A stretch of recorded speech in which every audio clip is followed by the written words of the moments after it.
बंगाल का मूल चरित्र देखें तो आप देखेंगे कि जो हमारा जो हिंदू राष्ट्रवाद है, उस हिंदू राष्ट्रवाद के जो प्रखर पुरोधा हैं, वो बंगाल से आए हैं। आप बंकिम चंद्र चट्टोपाध्याय को ले लें, वंदे मातरम।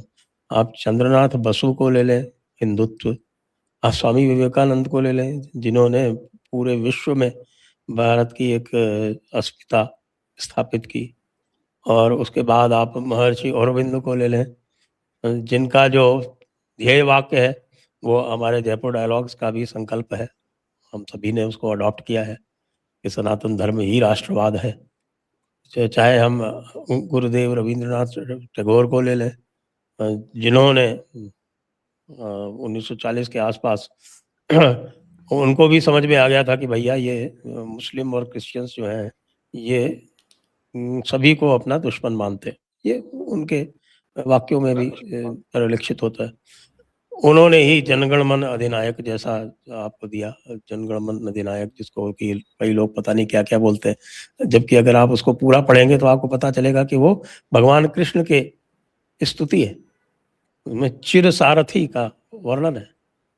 तो ये जो बेसिक्स हैं, इसको जो कम्युनिस्टों ने और ये गुंडों ने, क्योंकि टीएमसी का कोई भी किसी भी प्रकार का कोई आइडियोलॉजी इनकी थी नहीं, इनका कोई वैचारिक धरातल था नहीं, इनका केवल और केवल गुंडागर्दी वाला मामला था।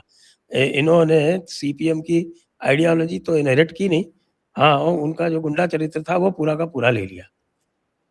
तो ये जब बेसिक है तो इनकी ही ज्यादतियों ने एक ऐसी स्थिति बना दी कि जिसमें जो बंगाल का मूल चरित्र है राष्ट्रवाद का, हिंदू राष्ट्रवाद का, वो निखर के आ गया। बाबा जी। सर आपने बिल्कुल सही कहा, पर मैं एक बात बताऊं भाई, वो नेताजी सुभाष को तो मैं भूल गया बोलना। तो भारत की स्वतंत्रता ही आजाद हिंद फौज की देन है।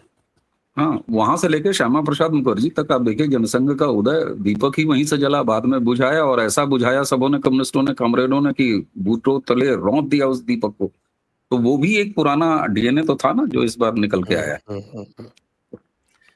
पर सर एक बात बताऊं, मैं ये मेरा ये मानना है कि जो टीएमसी है तो वो आखिर कांग्रेस की ही नाजायज औलाद ना, और कम्युनिस्टों ने कांग्रेस की ही टेक्निक्स को जो कैरी फॉरवर्ड किया ना, कि बाय हुक और क्रुक किसी भी तरह चुनाव जीतना और गुंडों को टिकट देना, गुंडों से चुनाव जीतना, पूरी गुंडागर्दी करना, अपने विरोधियों को सबसे पहले वोटर लिस्ट में मत आने दो, अगर आ जाए तो बूथ तक मत आने दो, बूथ में भी घुस के उसकी जगह खुद वोट देना। ये सारी टेक्निक्स।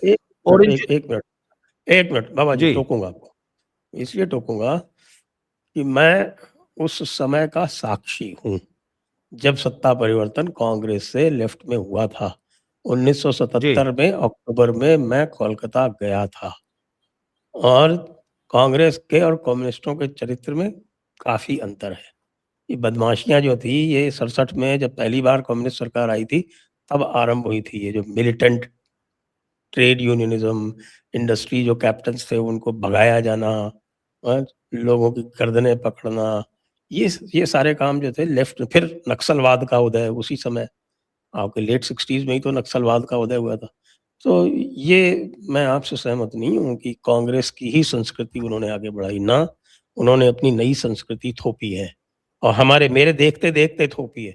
77 से 81 तक मैं कलकत्ता में था, मेरे देखते देखते चीजें परिवर्तित हुई है। नहीं पर सर, गुंडागर्दी वाला जो कैरेक्टर था ना, लोकतंत्र को किसी भी कीमत पर कब्जा करके अपने पक्ष में निर्णय लेने वाला जो कांग्रेस का जो कैरेक्टर था, उसको एक अलग कलेवर में, अलग एक आइडियोलॉजी के तहत, अलग तरीके से बेशक कर लिया होगा, पर लोकतंत्र को पे कब्जा करना, बूथ कैप्चरिंग, गुंडागर्दी, वो तमाम जो कैरेक्टर्स थे भाई, 77 में जो इंदिरा गांधी के खिलाफ जो गुस्सा था इमरजेंसी वाला, उसको भुनाया उन्होंने। सत्ता परिवर्तन हुआ और उसके बाद अगले 34 साल तक जिस तरीके से सरकारी तंत्र द्वारा संगठित गुंडागर्दी से लोकतंत्र पे कब्जा किया, एक मजे की बात वो बताऊं सब आपको, तो हमने देखा ही है। एक मजे की बात बताऊं आपको। जी 1977 का जब चुनाव हुआ तो लेफ्ट फ्रंट जो था वो जनता पार्टी के साथ ही चुनाव लड़ रहा था। तो जनता पार्टी ने जी लेफ्ट फ्रंट को कहा कि हम तुमको 75 से ज्यादा सीटें नहीं देंगे, तुम 75 सीटों पे लड़ लो। तो उस कारण से उनका जो है वो मतभेद हुआ और वो बातचीत टूटी और फिर ये लोग अलग लड़े। इनको स्वयं को विश्वास नहीं था कि इनकी सरकार आ जाएगी। और जनता पार्टी की वो जो तो मूर्खता थी, सर अब मैं, उसने कम्युनिस्टों को यहाँ 34 साल का शासन दे दिया। अच्छा अवनीश जी आपने कहा ना कि भाई इनका तो पुराना कल्चर है, ये 70 में भी वो आर के लक्ष्मण का कार्टून था। एक बात बता दूं आपको, अभी भी जो ये इलेक्शन हुआ है ना, मैं इसको पूरी तरह से जनता के मन का जनादेश नहीं मानता हूं। अभी भी ये इसमें दाग है। अभी अगला लोकसभा चुनाव आने दीजिए। अगले लोकसभा चुनाव में जब जनता वाकई निर्भय होकर वोट करेगी तब पता लगेगा कि एक्चुअली वोट शेयर क्या आता है। और मेरे हिसाब से अगर ये बीजेपी को 60% क्रॉस कर जाए ना बंगाल में तो मुझे आश्चर्य नहीं होगा।